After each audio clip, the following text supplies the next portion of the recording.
Assalamualaikum warahmatullahi wabarakatuh. Salam sejahtera, salam bahagia, dan salam sehat selalu. Tidak jenuh-jenuhnya, saya selalu menghimbau di masa pandemi ini jangan lupa pakai masker, sering cuci tangan, jaga jarak, dan hindari kerumunan. Kalau kita masuk ke sebuah sekolah, lalu mengunjungi sebuah kelas, dan kita minta anak-anak untuk menuliskan 5 atau 6 bidang seni.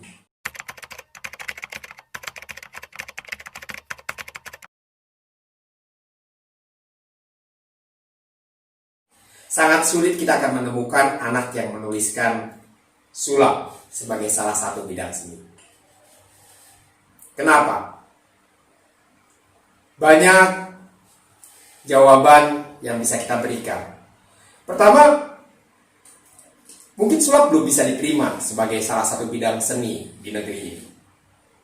Karena sampai hari ini tidak ada satupun organisasi profesi, organisasi yang bisa melindungi para pesulap, yang diakui oleh masyarakat, diterima oleh para pesulap, dan memiliki kesahan oleh negara. Tidak seperti organisasi-organisasi profesi yang lainnya. Seni rupa, ada organisasi profesinya. Tari, ada. Seni pertunjukan, ada.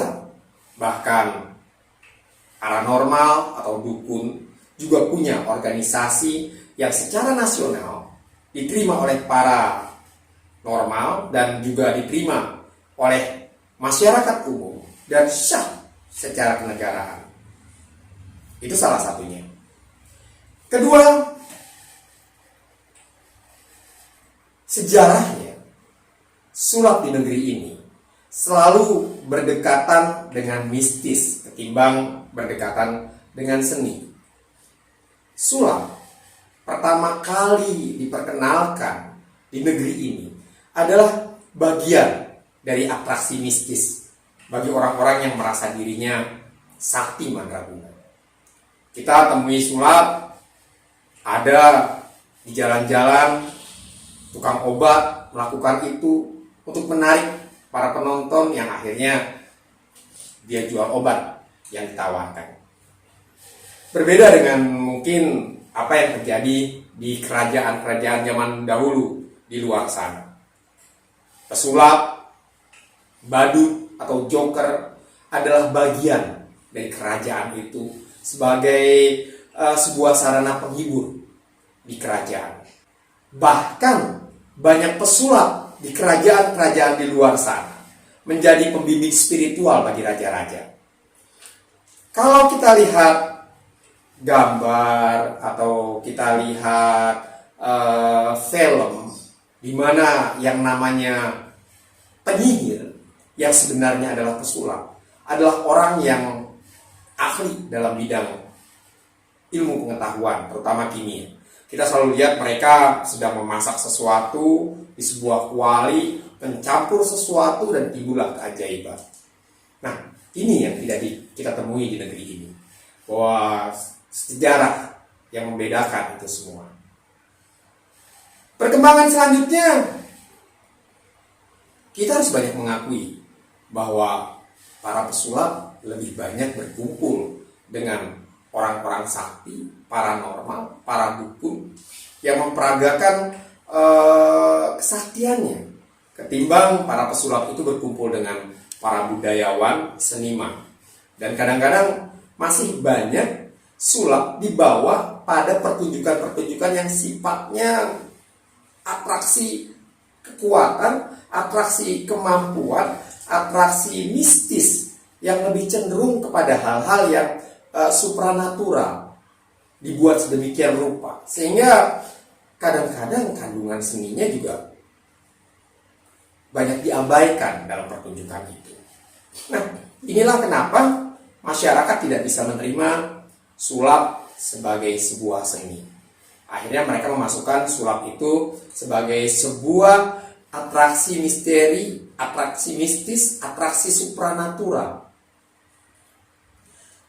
Banyak lagi yang membuat mengapa sulap tidak dikategorikan sebagai seni di negeri ini.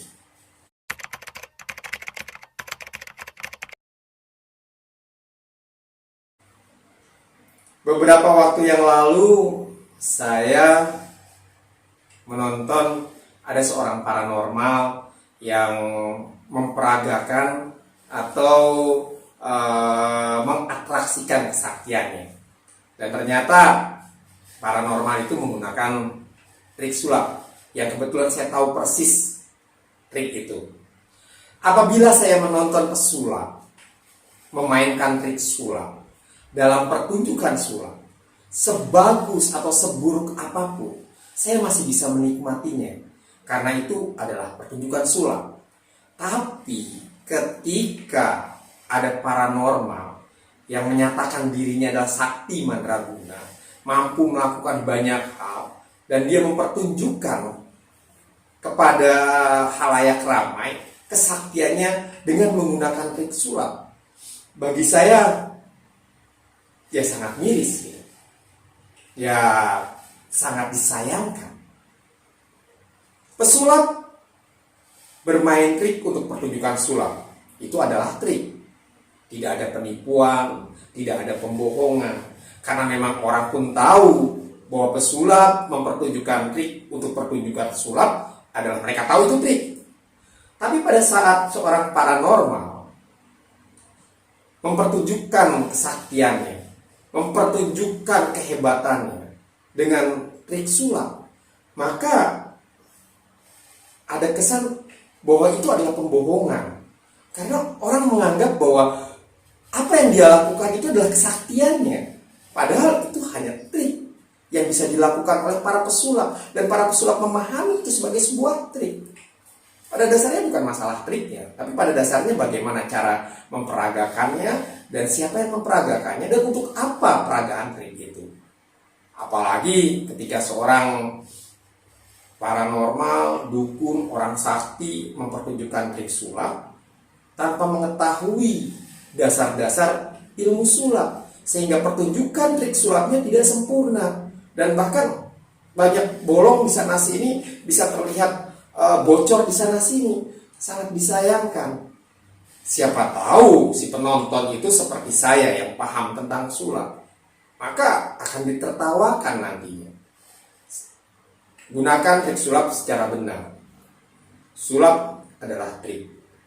Sulap bisa diilmiahkan. Sulap bisa didekati secara logika. Siapapun yang mau berlatih bisa melakukan trik sulap itu tanpa mantra, tanpa puasa, tanpa sesaji, dan tanpa ritual-ritual lainnya.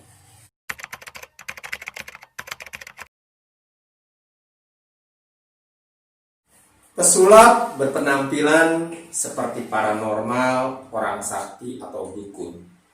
Itu sebenarnya sah-sah saja, karena itu bagian bagaimana dia membangun karakter di atas panggung. Namun yang lebih penting bahwa dia tetap harus lahir sebagai seorang pesulap yang mempelajari ilmu sulap, yang mempertunjukkan sebagai dirinya sebagai pesulap dengan titel dia adalah pesulap, bukan orang sakti, bukan paranormal, dan bukan dukun. Dalam penampilannya kesehariannya dia berpenampilan seperti itu, sah-sah saja. Kembali lagi bahwa dia harus tampil sebagai seorang pesulap, walau dengan menggunakan aksesoris seperti seorang sakti, paranormal, atau dukun. Namun kadang-kadang masyarakat susah juga. Pesulap kadang-kadang dianggap sebagai orang sakti, paranormal, atau dukun. Tidak sedikit setelah saya selesai mempertunjukkan sulap saya, banyak orang yang minta diramal, bahkan ada yang meminta saya untuk jadi pawang hujan, terus memberikan nasihat secara spiritual dan sebagainya. Ya, kembali kita harus menjelaskan kepada mereka bahwa kita adalah pesulap, bukan dukun, bukan paranormal, atau juga orang-orang sakti.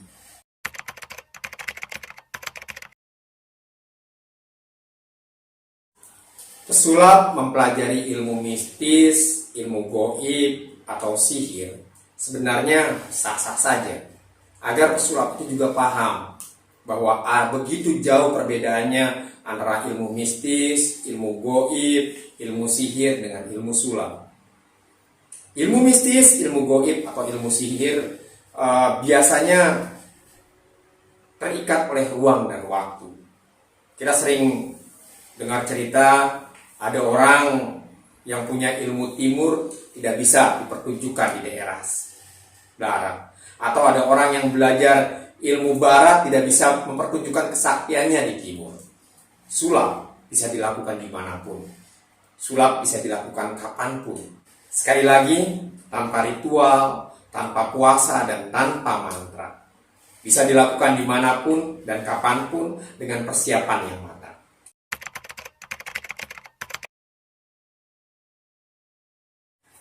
Orang sakti di dunia ini ada.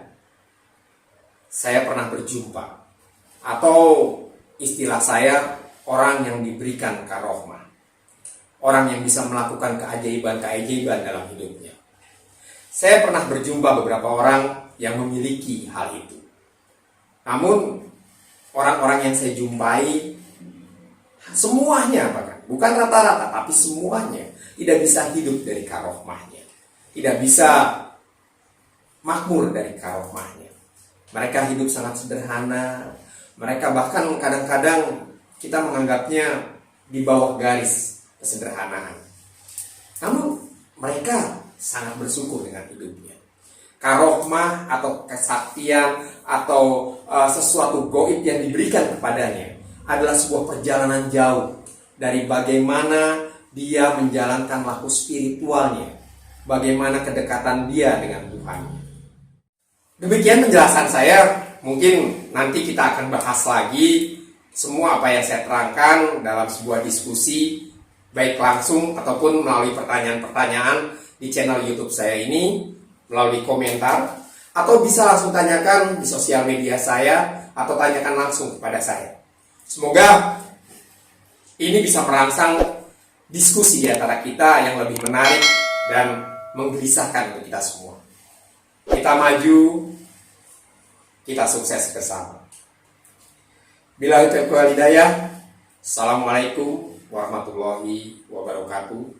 Salam bahagia, salam sejahtera, salam sehat selalu dari saya, Tortor.